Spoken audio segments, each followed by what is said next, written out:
another one of those things that I just noticed making small mistakes myself. So,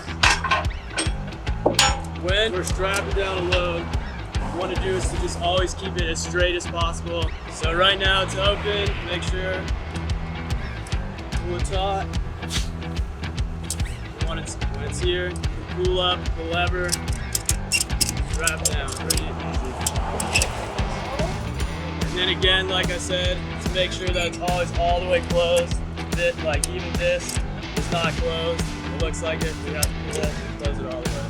With the excess, you like to make a small loop, attach there, and then you just roll it over top of itself. Reach through the hole, and then put that through one more time.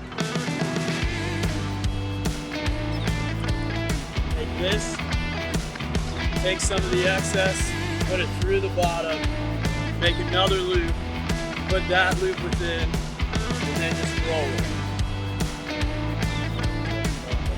Go.